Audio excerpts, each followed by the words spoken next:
didn't see you there. I was busy bringing in the greenery for the Christmas decorations and celebrations. Oh, I'm so looking forward to the 12 days of Christmas, apart from all the prickles. Are you here looking for my master, Richard Napier? I'm afraid he's very busy at this time of year. Well, of course, as a reverend he would be, but not writing his sermons. No, you see, actually, Richard Napier is an astrophysician, and he can tell whatever is wrong with you just by where the stars are in the sky. Well, as you can imagine, at this time of year, with all the coughs and colds going around, he is simply rushed off his feet. And, well, so am I. Oh, by the way, my name is Alice Marsh, and, well, I've been busy getting everything ready for the 12 days of Christmas. We're going to have such feasting, it's going to be very exciting. But, well, I'm a little bit behind. I've put up the decorations and I've started to prepare for the feast, but one of the things that we're going to do this year is to do our own entertainment. And, well, I'm struggling a little bit, to be quite honest. I decided that I would tell a story. You wouldn't have a minute or two to just hang around, would you? Maybe you could listen to the story and maybe give me a bit of practice. You would? Oh, that's delightful. Well, let me see. Well, my father told me this story, and he said that he heard it when he was a little boy, and that it happened on a farm just down the road from where he lived. Well, there are lots of farms around Great Lindford, so it could be any of them. But he said that it started with a farmer just a few days before Christmas, a bit like now. And, well, the farmer was trying to decide what they would have for the Christmas feast.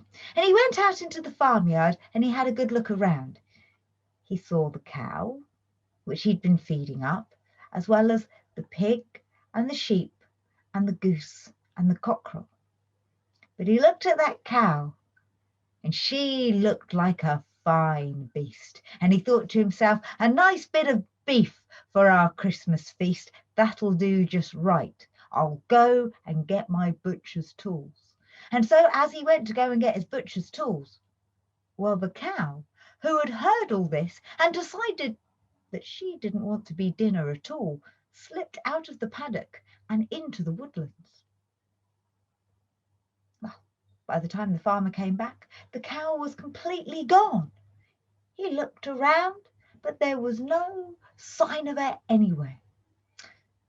So he then started eyeing up the pig and said, well, if we can't have beef, maybe we'll have a bit of pork. You're not quite a wild boar, but still, we can have a feast with you.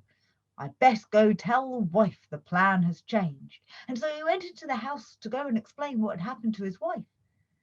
Well, the pig, on hearing this, didn't fancy being Christmas dinner either. And so the pig left the sty and shuffled off into the forest after the cow. Well, when the farmer came out, he looked around. There was no sight or sound of the pig. Now he started eyeing up the sheep. Well, a bit of old chewy mutton's not going to be quite so nice, but it'll have to do. I'd better go and tell the wife again things have changed. And so the farmer went in and the sheep escaped off into the woods. Well, now, by the time the farmer got back, he was already looking around, suspicious that something had gone wrong. And sure enough, with the sheep gone, he started eyeing up the goose and the cockerel. The goose and the cockerel, who had been watching all of this, decided that they weren't going to stick around any longer either. And before the farmer could catch them, off they were gone into the woods. And the farmer and his wife, well, they only had a very meagre meal that Christmas, just a few bits of vegetables and a nut roast. As for the animals, well, they all found each other in the woodlands, and they looked around. Now they were truly free for the first time, and they were most excited. But as they all started talking about what they would do with their newfound freedom, the cow said, now hang on a minute. This is not going to be like at the farmyard. We can't just wander around all day doing whatever we like and then get taken into our nice cosy barn with our fresh straw and hay in the evenings. No, we are out here in the cold and with all the wild things. I think the best thing to do would be to build ourselves our own shelter, a nice little winter cabin, and that way we'll be safe and we'll be warm. Who's going to help me? said the pig. I don't need to help you. I can dig myself a hole in the ground and there I can get cosy and comfortable and nobody will see me. Meh, said the sheep. I have a nice thick woolly jumper and if anybody comes near me, I'll headbutt them. Honk, honk, said the goose. Anybody comes near me, I'll peck them with my beak and make them sorry they ever thought about it. And I don't need a hut to keep me warm. I have all my beautiful feathers. I am the bravest creature in the farmyard, cried the cockerel. I don't need anything to keep me warm or safe. And so the other creatures went about their business, enjoying their newfound freedom, while the cow started to build her winter hut. She used her hooves to dig away for foundations. She knocked down trees. She hoisted them into place with her horns. And by the time she was finished, that little winter cabin looked wonderful.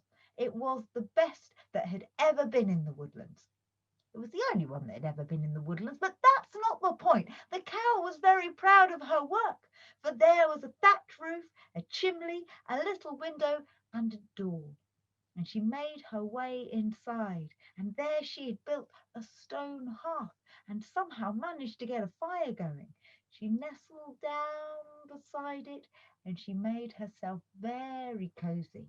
And as the heat of the fire came forth, her eyes started to droop and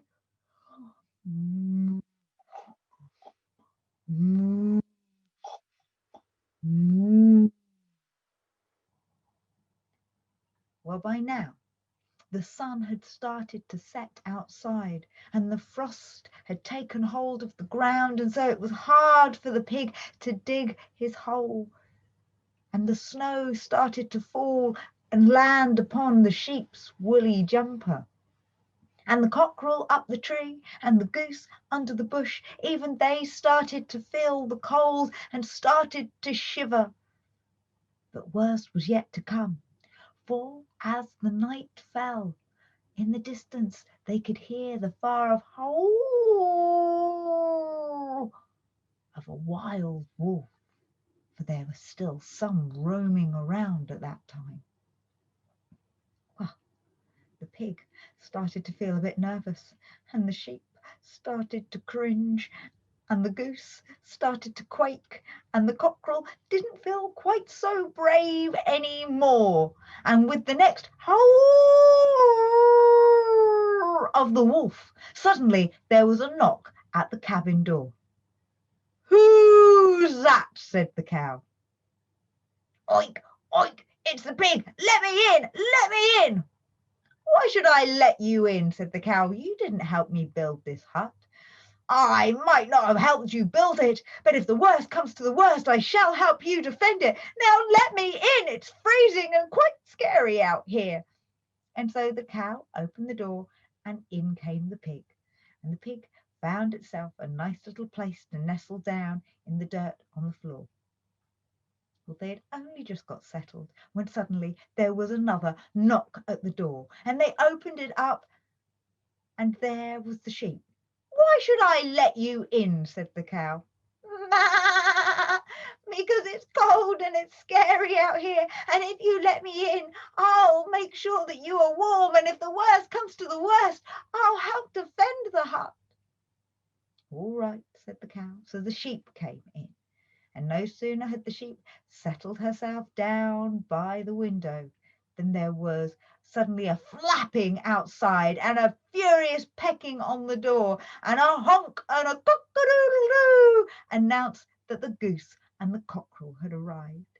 "Let us in, let us in," they cried. "Why should I?" said the cow. "You didn't help to build the hut." No, we didn't, but if the worst comes to the worst, we will help defend it." And so the cow opened up the door, and in came the goose and in came the cockerel. The cockerel flew up into the rafters, and the goose, she made herself a nice comfy little nest in the corner. Now the animals all nestled and settled down for their long winter's nap.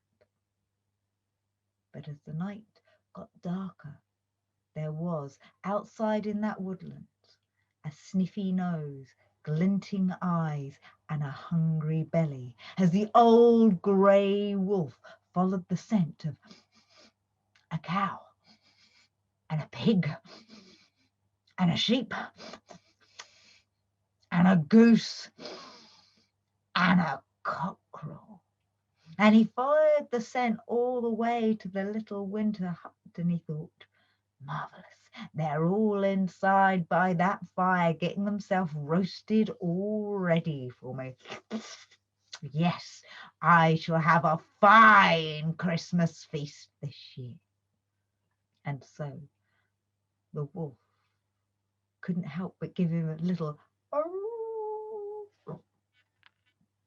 and then tried to open the door. Well, this woke the creatures inside, and they all went quiet. They all went still. "Let me in," said the wolf. "Why should we?" said the cow. "'Cause I'm cold and I'm hungry." "Well, that's every reason not to let you in. But if you should come in here, let me warn you that there are quite some things to be reckoned with." Well, the old grey wolf, he'd seen everything in his time, and he wasn't afraid, and so he pounced his way through the door. But as he did, as the door swung open with such force, the fire was blown out, and suddenly that little winter cabin was pitched into darkness. Well, such a change, the wolf's eyes couldn't keep up, and he couldn't see anything. And so it took him quite by surprise when all of a sudden something slammed him up against the wall. And that same something seemed to be punching him in the stomach. No, it was biting his tail. No, it was attacking his arms. Oh, now it was stinging his head. Oh, it was happening all at once. Every part of him seemed to hurt. And he howled in pain. But the beast just said, "I'm gonna get you. I'm gonna eat you. I'm the monster who has wolf for breakfast." Stop, please stop. And the wolf managed to wiggle his way free. He leapt out of the door and away from that cabin as fast as he possibly could, running deeper and deeper and deeper into that snow-filled woodland. If he had stopped at any point and pricked up his ears, he would have heard the sound of laughter. "Ma! Ma! Oink, oink, oink! Honk! Cock-a-doodle-doo!"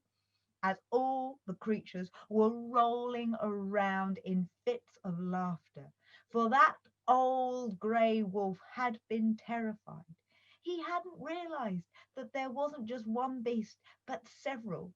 And as the cow had pinned the wolf with her horns to the wall, the goat had head-butted his stomach, the pig had been biting his tail, the goose had been nipping at his legs, and the cockerel had been pecking at his head. And all together they had defended their little woodland cabin. And so now the wolf, who went off and told many other wolves not to go anywhere near that forest ever again, well, they were left in peace. and they gathered together what nuts and berries and grubs and treats they could find in the woodlands, and their Christmas Day feast was a wonder to behold, and they spent all winter nice and warm and snug and happy, and many winters thereafter. Well, what did you think? Do you think my master will like that? Well, maybe I'll give it one or two more tries, but, well, thank you ever so much for listening, but, well, you better get on your way now. The master won't be back for some time, and, well, you'll probably catch him wandering around the manor park. So, well, do have a good day and a very Merry Christmas to you all.